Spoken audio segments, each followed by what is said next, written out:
J'avais écouté un enregistrement de Bernard de Montréal qui disait que s'il y avait le choix entre faire des conférences en tant qu'initié ou vendre des patates frites dans un petit restaurant, il préférait vendre des patates frites. Ouais, c'est parce que ça fait bizarre parce que n'importe qui aurait pu dire, ben, fais ça, tu sais. Mais lui, ce qu'il disait, de ce que je comprenais, c'est qu'il n'a pas le choix de faire les conférences. Puis là, il expliquait qu'à la base, il étudiait en engineering pour être ingénieur. Puis là, il a bifurqué de ça, puis il est amené à faire des conférences sur le supramental au Québec, alors qu'à l'origine, il étudiait aux États-Unis. Donc, lui, il disait qu'il était comme manipulé là, pour en venir à ce point-là là, par les forces. Quand souvent, là, on pense qu'on n'a pas le choix, là, c'est justement parce qu'on s'est fait mettre ce pensée-là pour nous forcer à accomplir une programmation. Donc, on a plus le choix qu'on pense. Donc, Mais c'est paradoxalement, parce c'est que, intéressant ce que tu dis, parce que l'un des paradoxes, c'est de se faire dire qu'on n'a pas le choix. Mais si on nous dit ça, c'est parce qu'on a le choix, parce que sans ça, on ne pourrait pas en remettre en question le choix. c'est ça. Parce que comme pendant un bout, Sergio Poirier me parlait de ce qu'il pensait qui serait sa dernière épreuve à lui. OK. Puis moi, à un moment donné, j'avais dit, s'il t'envoie la pensée que c'est ça la dernière épreuve que tu vas avoir, tu peux être sûr que ce sera pas ça. Puis finalement, c'est pas ce qu'il pensait qui est arrivé. Fait que je me méfie bien gros de tout ça, genre j'ai pas le choix. Mhm. Des fois, il y a des affaires, oui, je le sais, j'ai pas le choix. Tu sais, pour vrai, parce que là, c'est mécanique, puis tu sais, c'est fait que c'est comme ça. Mais il y a d'autres affaires, des fois, que je pourrais, puis qu'il me vient l'idée que il me vient la pensée, j'ai pas le choix, là je questionne. Là. Je me questionne, même je vais remettre ça en question. Genre, est-ce que vraiment j'ai pas le choix? Est-ce que c'est une défaite que je me donne? Tu sais, c'est un peu comme, ben, j'étais malade dernièrement, puis là, j'avais Mhm. du mal, fait que dans ce temps-là, bon, le contact, il est facile, on dirait. Parce que, bon, puis finalement, ce que ça me dit, moi, ça m'a dit dès le début ce qui se passait, mais je le croyais pas. Puis finalement, ça me dit, ben, si t'endures encore tant de temps, ben, tu vas être correct après. Puis bon, mais t'as le choix. Puis j'ai choisi d'aller me faire injecter des antidouleurs. Mais c'est pas, tu sais, quand tu doutes que tu as le choix, c'est parce que tu l'as des fois le choix, mais quand tu penses que t'as pas le choix, en tout cas, c'est bien C'est spécial, mais ça va tout le tordu. temps nous amener à nous montrer qu'on est faible, puis Ben, puis ça donne l'impression qu'on, justement, on est comme des victimes de forces qui nous échappent ou qu'on est victime de complots.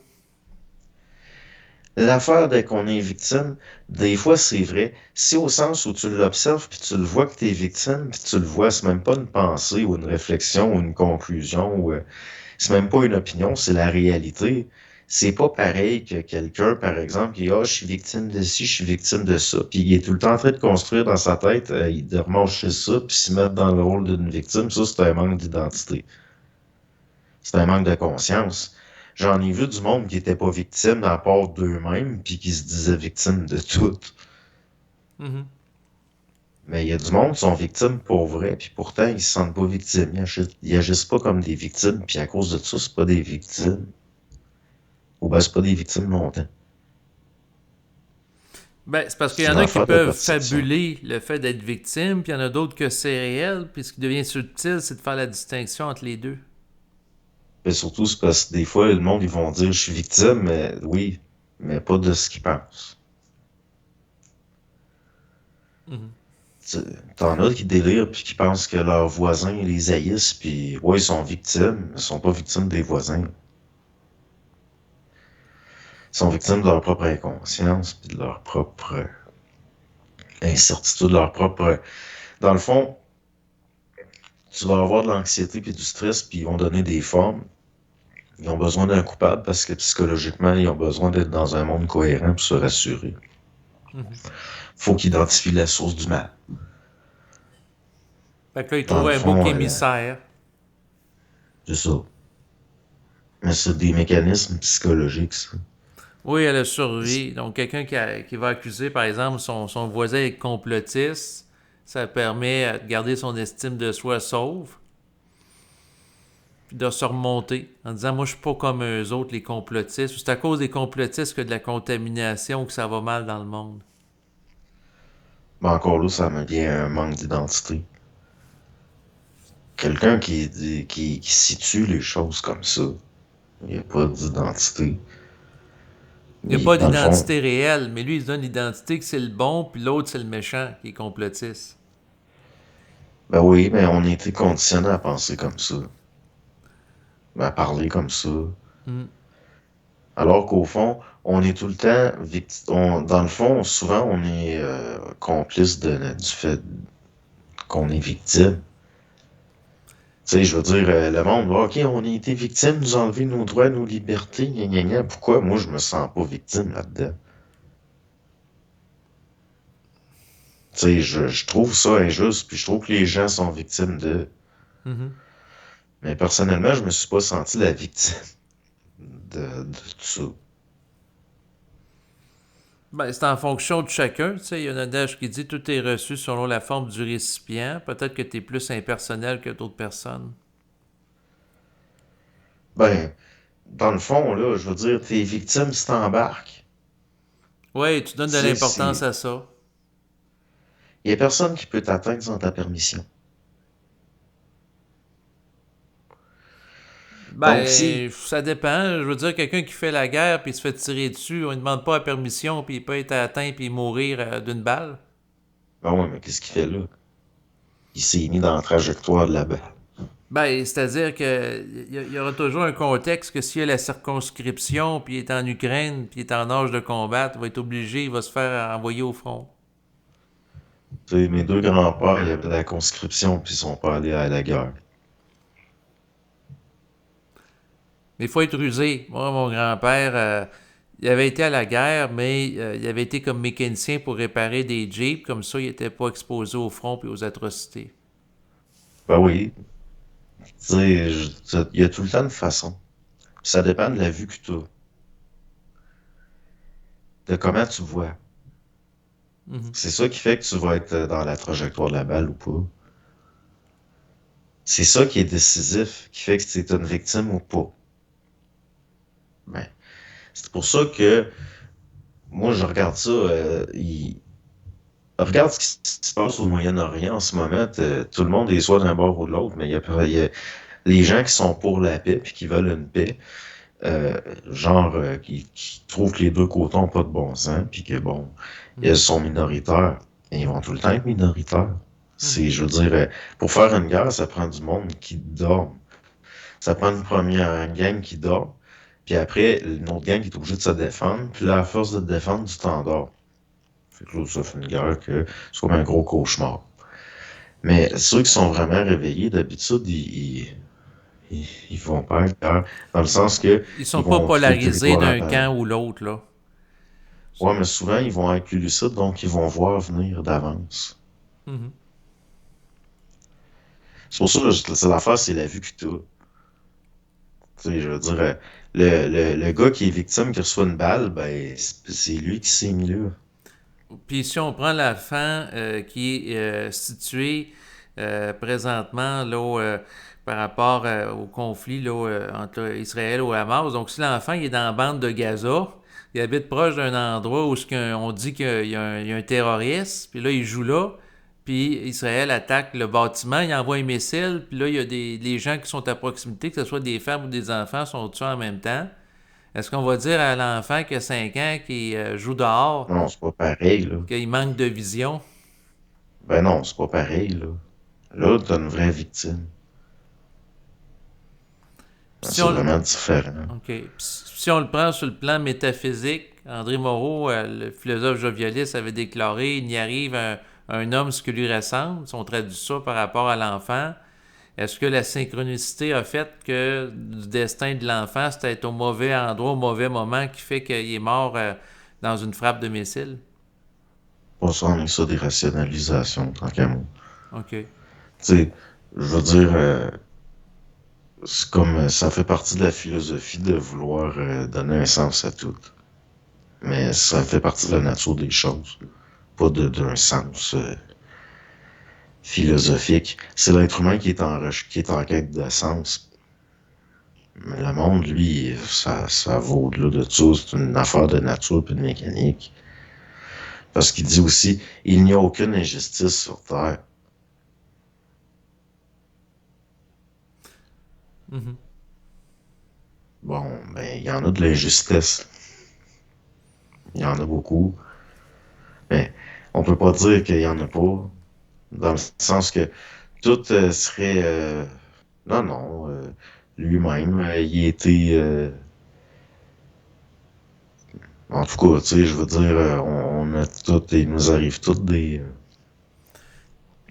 Il arrive toutes sortes de situations dans la vie d'un individu, mais la question au niveau métaphysique pour aborder certaines situations, des fois c'est intéressant d'avoir une lecture originale plutôt que conventionnelle, de tout simplement dire que ben, l'individu était au mauvais endroit au mauvais moment, mais si tu amènes un concept que, dans le fond, une synchronicité universelle qui s'opère, puis on est tous interreliés, puis à quelque part, il y a des synergies de destin, puis il y a des réseaux de connexions interpsychiques, un peu comme des neurones qui sont connectés ensemble, qui vont faire en sorte que la personne va recevoir la pensée d'être à tel endroit à tel moment, puis là, la personne, elle se fait tuer.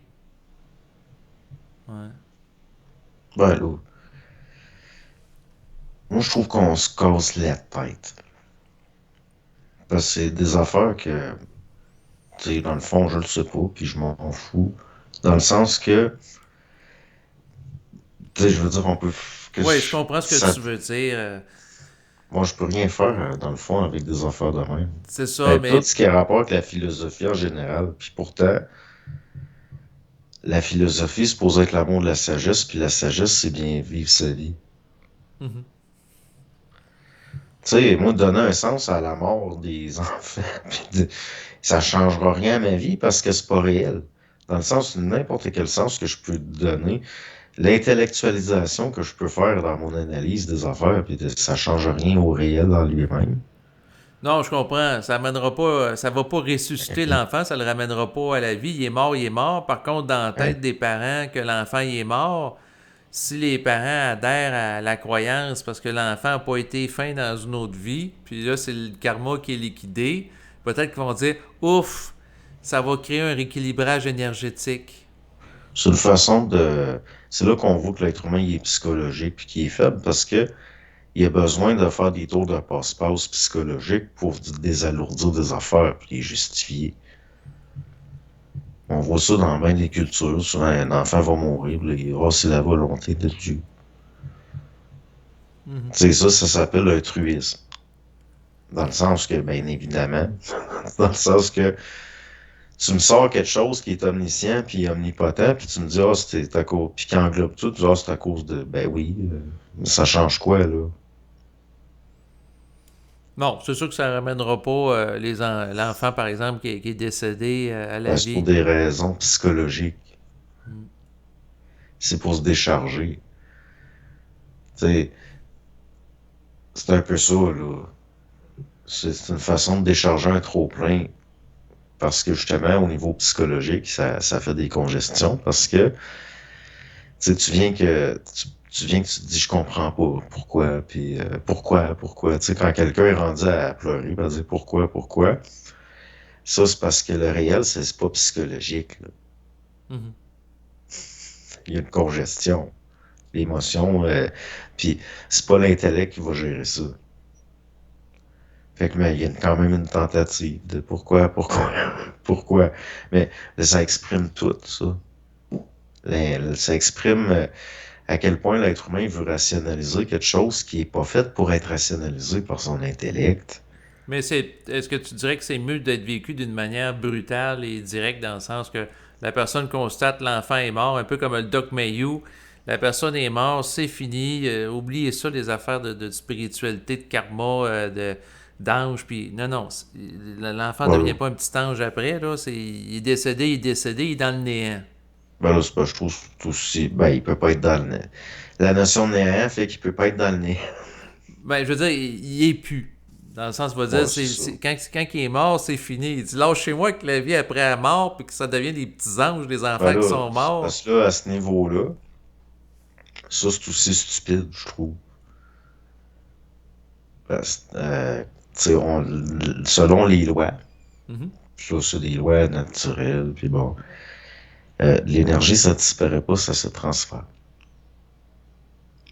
Puis quelqu'un qui est vivant, au niveau, juste ce qui se passe au niveau du noyau de ses cellules, c'est incroyable. Comment que c'est très, très actif, un corps vivant, là, du cellulaire là, qui est électrifié, puis toute la patente. Puis là, ça s'éteint, boum, d'un coup. Il y a tout un corps qu'on voit pas, mais où on peut voir d'une certaine façon avec au niveau de certaines mesures. Admettons que par un programme d'ordinateur, tu enlèves tout ce qui est dense, puis pour afficher juste l'activité électrique cellulaire, puis ben, il y a quelque chose qui est allé quelque part. Je veux dire, ça ferme d'un coup. C'est un peu comme quand tu éteins une ampoule électrique. Mhm. Ouais, mais il reste les photons sont pas disparus. C'est juste ça va tellement vite. Mhm. Ils sont déjà ailleurs. Ils t'ont même passé à travers sans que tu le saches. Mais là, tu sais, c'est parce que si on tombe d'un extrême à l'autre, là, Mhm. c'est aussi fou être ben, comme le Doc Mayo, là. Moi, mes yeux, ça aussi, ça de la folie.